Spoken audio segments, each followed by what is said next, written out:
तो आइए स्टार्ट करते हैं सेकंड लेक्चर। इंट्रोडक्शन पार्ट का ही सेकंड लेक्चर है ये। प्रीवियस लेक्चर में हम लोगों ने बात किया था इंजीनियरिंग मैकेनिक्स क्या है और इसके अंदर हम लोग क्या पढ़ेंगे। तो हम लोगों ने उसमें बताया कि 5 यूनिट्स पढ़ेंगे, डिफरेंट मॉड्यूल्स हैं उसके। और फिर मैंने बताया फोर्स क्या होता है। फोर्स आप लोगों को कल बता चुकी है। और मैंने आपसे कहा था इसके बाद हम लोग स्टार्ट करेंगे लॉज ऑफ मोशन। तो आज इसी में बात करते हैं। लॉज ऑफ मोशन जो था इसको आप सभी को पता होगा, great scientist and physicist Newton ने दिया था। तो न्यूटन्स फर्स्ट लॉ की हम बात कर लेते हैं।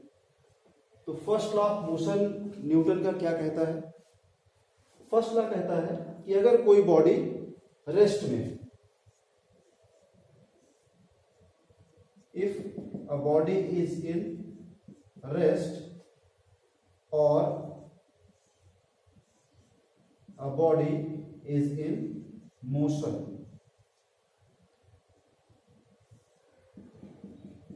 तो बॉडी अपने स्टेट को ही कंटिन्यू करेगी।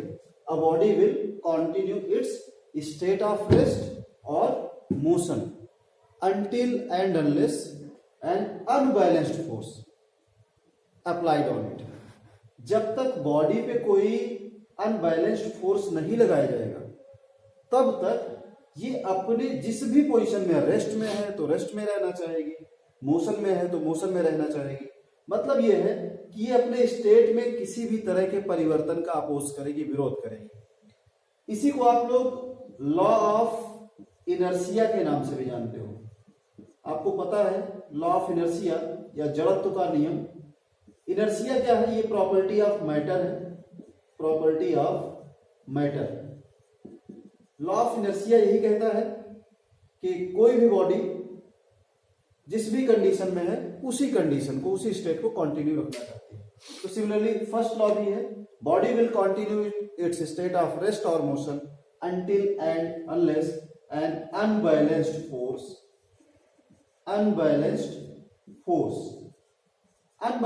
की बात हम यहां पे इसलिए कर रहे हैं कि अगर इस बॉडी पे मान लीजिए आप बैलेंस फोर्स लगाते हो, आप इसको 5 न्यूटन से लेफ्ट वर्ड पुल कर रहे हो और 5 न्यूटन आपने क्या किया, राइट वर्ड फोर्स लगा दिया। तो जो नेट फोर्स है, नेट फोर्स जो आपका होगा ये हो जाएगा +5 और ये अपोजिट डायरेक्शन में -5 इक्वल टू 0 हो जाएगा। तो इस पे कोई अनबैलेंस्ड फोर्स नहीं आया। नेट फोर्स यहां भी क्या रहा, 0 रहा। तो इससे बॉडी की कंडीशन में कोई चेंज नहीं होगा। तो बॉडी के स्टेट में तभी चेंज होगा जब इस पे कोई अनबैलेंस्ड फोर्स आएगा, otherwise it will continue its state of rest और मोशन और what ever its state. Circular motion है, स्ट्रेट लाइन मोशन है, रेक्टिलिनियर मोशन है, कोई भी मोशन है, ये उसी को कंटिन्यू करेगी। तो ये फर्स्ट लॉ। तो अब हम बात करते हैं सेकेंड लॉ की। मुझे लगता है फर्स्ट लॉ में ऐसा कुछ बहुत ज्यादा नहीं है, आप सभी लोग जानते हो।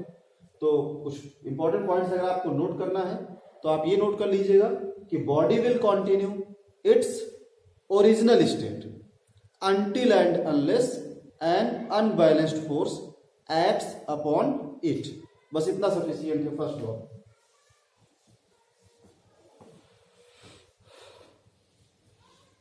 अब हम बात करते हैं second law of motion. Second law,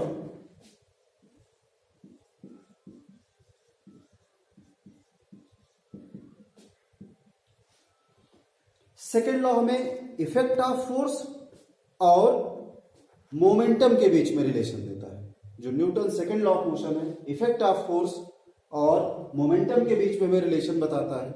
and according to second law of motion, rate of change of momentum, rate of change of momentum is directly proportional to force applied. अगर हम किसी बॉडी पे फोर्स अप्लाई करते हैं तो जो rate of change of momentum है इसका वेरिएशन होता है फोर्स के रिस्पेक्ट में, डायरेक्टली प्रोपोर्शनल होता है rate of change of momentum. Mathematically इसको हम इस तरह से रिप्रेजेंट कर सकते हैं। P क्या है आपका, मोमेंटम है, फोर्स भी आपका वेक्टर क्वांटिटी है और मोमेंटम भी आपका वेक्टर क्वांटिटी, तो आप इसके ऊपर एरो भी लगा सकते हो। जहां पे p equal to mass into velocity होता है। v भी आपका वेक्टर क्वांटिटी है। ऐसे क्वांटिटी जिसमें magnitude as well as direction both होता है उसको हम वेक्टर क्वांटिटी कहते हैं, और जिसमें सिर्फ और सिर्फ मैग्नीट्यूड से काम हो जाता है उसको स्केलर क्वांटिटी कहते हैं। तो according to second law, rate of change of momentum is directly proportional to force applied. और ये जो मोमेंटम में चेंज होता है ये उसी डायरेक्शन में होता है जिस डायरेक्शन में हम फोर्स अप्लाई कर रहे हैं, इस बात का ध्यान रखना है। इसको थोड़ा सा और इलेबोरेट करते हैं यहां से। तो हम इसको ऐसे लिख सकते हैं और करके F is directly proportional to d by D T of P is equal to mass into velocity. Mass आपका कांस्टेंट है, वेलोसिटी आपका वेरिएबल है। तो इसको हम कुछ इस तरह से लिख सकते हैं यहां पे, और F is directly proportional to m d by D T of v। अब आपको पता चल गया होगा यहाँ पे कि ये जो हमें टर्म मिल रहा है dv बाई डी टी, ये क्या है? Rate of change of velocity.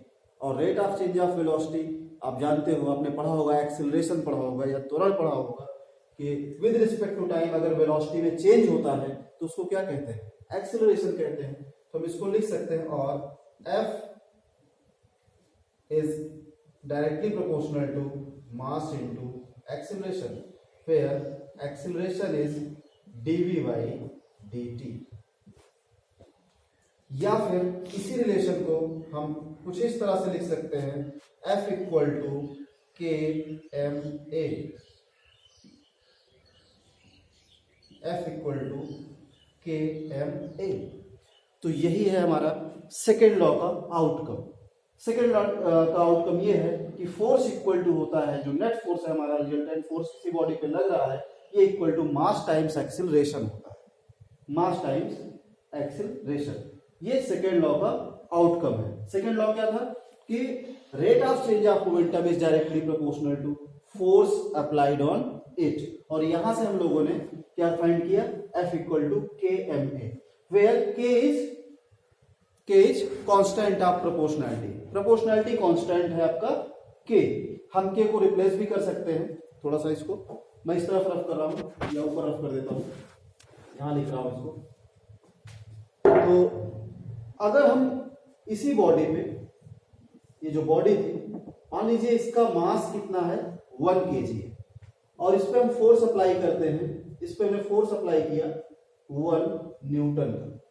तो 1 न्यूटन का फोर्स अगर हम अप्लाई करते हैं 1 kg बॉडी पे, तो इसमें जो हमें एक्सेलरेशन मिलता है ये मिलता है 1 मीटर पर सेकंड स्क्वायर। या दूसरे शब्दों में इसको कहें कि अगर 1 kg मास के बॉडी को 1 मीटर पर सेकंड स्क्वायर के एक्सेलरेशन से मूव कराना है, तो उस पे जो फोर्स लगाना पड़ता है वो कितना होता है?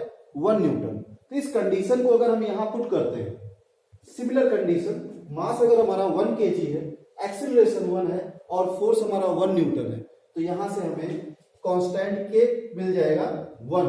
इस कंडीशन को हम पुट करते हैं तो F इक्वल टू हम लिख सकते हैं, और F equal to mass times acceleration, when K equal to 1। तो K इक्वल टू 1 कब होगा? जब हमारी बॉडी पे 1 न्यूटन का फोर्स लग रहा है और बॉडी का मास 1 kg। यहीं से हम लोग 1 न्यूटन फोर्स को भी डिफाइन कर सकते हैं। ऐसी फोर्स जो किसी 1 kg मास की बॉडी पे 1 मीटर पर सेकंड स्क्वायर का एक्सेलरेशन प्रोड्यूस करे, उसी फोर्स को हम कहेंगे 1 न्यूटन फोर्स। तो ये हमारा सेकेंड लॉ का आउटकम है। आइए बात कर लेते हैं थर्ड लॉ की। इसको आप नोट कर लीजिएगा, इसमें अगर आपको कुछ इंपॉर्टेंट लगता है। बहुत ही सिंपल है, आपके लिए इंपॉर्टेंट भी है सेकेंड लॉ। सेकेंड लॉ हमें इफेक्ट ऑफ फोर्स और rate of change of momentum के बीच में रिलेशन प्रोवाइड करता है। तो मैं इसको रफ कर रहा हूं और इसके बाद हम बात करते हैं थर्ड लॉ की।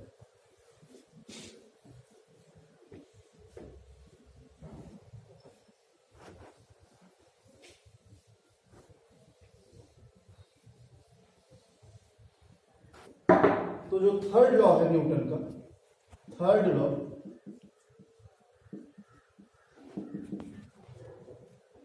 बात करता है एक्शन और रिएक्शन का। इसको हिंदी में क्रिया प्रतिक्रिया का नाम ये कहते हैं।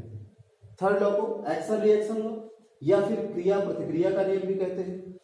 ये हमेशा दो डिफरेंट बॉडी के बीच में एक्ट करेगा, इस बात को हमेशा ध्यान रखिएगा। थर्ड लॉ वहां पे एप्लीकेबल होगा जहां कम से कम दो बॉडी हो, बिकॉज एक्शन रिएक्शन हमेशा पेयर में वर्क करेगा। थर्ड लॉ कहता है to every action there is equal and opposite reaction. मतलब ये एक्शन रिएक्शन लॉ है, इसको एक एग्जांपल से समझते हैं। मान लीजिए कोई सरफेस है, ये सरफेस है और इस सरफेस पे ये एक बॉडी है जिसका मास, कुछ भी मास है, या सीधे सीधे वेट लिख देते हैं, मान लीजिए बॉडी का वेट W। तो होता क्या है, ये बॉडी इस सरफेस पे, ये बॉडी इस सरफेस को नीचे की तरफ प्रेस करेगी और ये सरफेस क्योंकि इक्विलिब्रियम कंडीशन है, ये सरफेस इस बॉडी के ऊपर की तरफ उतना फोर्स लगाएगी।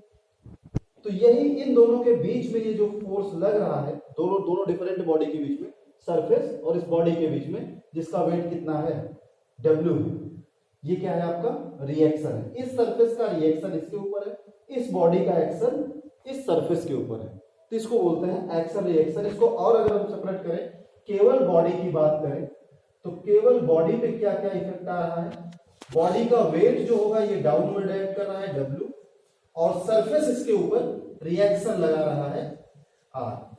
तो आप हमेशा ध्यान रखिएगा, जब भी आप एक्शन रिएक्शन की बात करते हो, हमेशा वहां पे दो डिफरेंट बॉडी होगी, एक ही बॉडी पे एक्शन और रिएक्शन दोनों अप्लाई नहीं होगा। थर्ड ये कहता है कि to every action there is equal and opposite reaction, और ये हमेशा दो डिफरेंट बॉडी पे एक्ट करेगा। तो ये हो गया थर्ड लॉ। तो ये बेसिक बातें हुई Newton's first law of motion की, Newton second law of motion की और न्यूटन्स थर्ड लॉ की। ये तीनों लॉ कहीं कहीं पे हम लोग यूज करेंगे इस मैकेनिक्स में। जैसा कि मैंने आपको बताया, हम लोग अभी इंट्रोडक्टरी पार्ट पढ़ रहे हैं, तो ये इंट्रोडक्शन का सेकेंड पार्ट था जिसमें हम लोगों ने लॉज ऑफ मोशन की बात की। मैं थोड़ा सा आपको लॉ ऑफ ग्रेविटेशन बता देता हूँ। लॉ ऑफ ग्रेविटेशन बहुत ज्यादा मैकेनिक्स में उसका यूज नहीं होगा, लेकिन आपको इसके बारे में पता होना चाहिए। उसके बाद फिर हम आज का लेक्चर ये कंप्लीट करेंगे। आपको पता है हमारा जो फर्स्ट मॉड्यूल है वो फोर्स सिस्टम है, लेकिन वहां पहुंचने से पहले ये सब चीजें हमें पता होना चाहिए। तो थोड़ा सा हम लोग लॉ ऑफ, इसको मैं फोर्थ कर देता हूं, लॉ ऑफ ग्रेविटेशन की बात कर लेते हैं।